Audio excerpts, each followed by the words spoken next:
Welcome back and thank you for joining us on the Modise Network. A university education helps develop the professionals that generate knowledge and help countries to grow. It also increases the chances of many young people's ability to get ahead in life. The quality of the tuition and output of such an institution is determined by many factors, but the most important one is leadership. And to shed light on that is none other than the newly appointed Vice Chancellor of the University of Cape Town, one of the country's top institutions.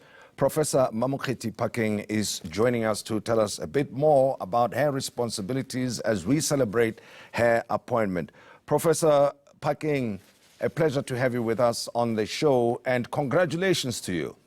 Thank you very much, Tim. Thank you for inviting me. And of course, you know, today we are celebrating your appointment, but it was a difficult road for you to get to the top, and it was littered with all kinds of obstacles. Towards the end of last year and earlier this year, it was not a pleasant trip to the top, so to speak, with allegations that your qualifications were not up to scratch and that you are not suitably qualified for the position. So how do you feel when you reflect back on your road to the Vice Chancellorship? I think it's fair to say that the road to the top cannot be smooth. And so I'm comfortable with it at the moment. It made me sad and angry at that time. But I also realized the opportunity that came with it. I mean, the opportunity that came with it is that it gave an opportunity to those people who don't know me.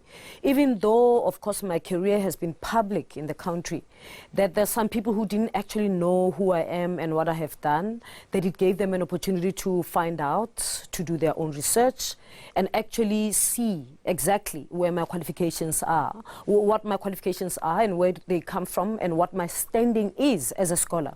It also gave people who've been to school with me, to university with me, who were my seniors with me, to reflect publicly to others so that others know what actually have I studied and what I stand for as a person. So I think all in all it was a wonderful opportunity, and you know, nothing happens for no reason. There was a reason why it happened, and I want to take it that it was for good. Well, and I want to compliment you on the fact that you seem to be inspiring many young people, students in particular, when you go under the name on Twitter, on social media as the Fab Academic. They have been engaging you. How has that experience been? And I would like to talk about the value of education in the process as well. I am passionate about young people. I believe that young people are our future. Even as I was dealing with the controversy of last year, I did that also because I know that there are young people whose credibility or credentials may be challenged, and they need to know that even after you have achieved all that you have achieved, there will be people who question you. But I'm on social media specifically to connect with young people. That's where they hang out, to inspire them, to give them hope, to also realize that even though there may be people out there who don't believe in them, there's a lot of us who believe in them. There's a lot of us who believe that our future is safe in their hands, and also what it means to achieve success. That success may look good on the outside. It may look good when it's done, but to achieve it, it requires a lot of hard work. And so I share some of those stories, some of my journey with them, so that they realize that to get to where they want to be, they're going to have to put the hours. And actually, that it is not supposed to be easy. That when it's tough, that's when you stand in there and do it. Because if it were easy, then anyone would do it. So I see my role on Twitter, on social media, as being there to give hope, to celebrate with young people at a time when they need to celebrate, but also to encourage them at a time when the world tells them that they are not capable, they are not worthy, and they shouldn't be doing what they're doing. Then I step in to tell them that, in fact, they can achieve their dreams. And I think those voices are important, particularly for working class children who come from families who don't understand academia or academic careers or study much higher, that they just want a child to complete the first degree and work. And I'm saying to them, well, you can do more, and this is how you can do it. And I hold their hand in doing that. But now, A colleague of yours there at UCT, Professor Rama Gondo, and some of the colleagues were unhappy with the way her story was being handled by the university. I wonder, now that you are in charge as the Vice Chancellor, how you feel about how University of Cape Town handled Professor Rama Gondo's matter.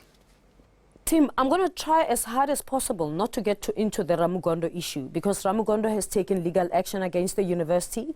And when the time is right and I'm expected to speak, I will do that.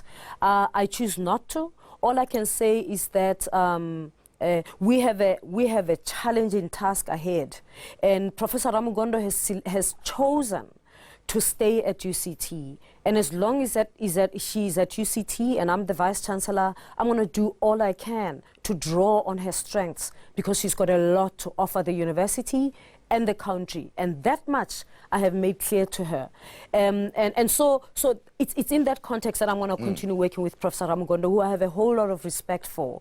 At the same time, I want to say to the country that the selection process of the Deputy Vice Chancellor for Teaching and Learning, it wasn't just Professor Rama Gondo and the person who got appointed. There were 5 people, 3 of them black, 2 of them white, and the selection process came out as it were. And sometimes selection processes don't make us happy.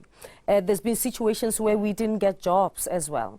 And every time you apply for a job and every time you get shortlisted, in fact, it communicates to you that you are a potential, and so it is hurtful, and I understand that. And Rama Gondo is my sister, and so I feel her pain, but at the same time I want us to draw on her strength, and I want her to soar, to find a way, together we can find a way in which she can soar and become that which she is capable of becoming. Now, at the beginning of this conversation, I said that leadership is one of the important factors that inform and influence the university's standing in terms of the quality of its tuition and its output. And that is why I suppose you were appointed, and the panel that decided on you was looking for those specific things. You've been operating in that environment for quite a while. What are the other factors that you think make for a top university? You know, a top university has to be able to attract top talent anywhere in the world. We have to be able, you don't become a top university without attracting talent. It is not just about bringing a group of people who have PhDs together. It's about talent and people who do what they do because they love it. And we as the leadership, our responsibility is to create an enabling environment for people to achieve the highest levels of excellence that they can, because they want to, not because they do it for their line manager or for their vice chancellor, but because they do it for themselves, for their country, for their discipline, and so on and so forth. So that's one of the things that I believe we need in a top class university. In a top class university, we also have to realize that a place of excellence, which is a top-class university, a place of excellence is complex, because excellence is not a benign concept. Excellence can be hurtful as much as it can advance. Because in a place of excellence, you can have excellence being exclusionary. Excellence can marginalize. Excellence can silence. Okay, so we in a place of excellence have to be aware of the complexities of excellence and work with it in such a way that it is excellence with integrity. And that's why in my vision, I have 3 pillars to my vision. The one pillar is excellence, and that's the first one. The middle pillar is transformation, and the third pillar is sustainability. And I've put transformation as the middle pillar of my vision, because in fact, it is transformation that is going to make our excellence sustainable. But of course, if we do transformation without excellence, then there will be no integrity, because it means we will just employ people simply because of their race and gender, but not because of their excellence. And I'm saying there are people from designated groups who are excellent or who can be excellent. And so in putting that as the middle finger, I'm saying we're going to make sure that we drive excellence and transformation with the greatest of integrity, which means we can let go of a black person if they don't deliver, if they find themselves that they're not able, if they don't want to do things that will help them deliver, then we have to be comfortable in a place of excellence that's got integrity to let people go. Why? Because we're looking at sustainability. We want to sustain have a sustainable future for our institution, and we want to sustain our excellence, but we want to have our excellence being an inclusive excellence, not the kind of excellence that excludes other people and is only tailor-made for a certain group of our society to succeed. So I want, in the next 5 to 10 years, when I'm Vice Chancellor, for us to look back and say, if you look at excellence at UCT, what is its complexion? What is its gender? What is its voice? What does it stand for?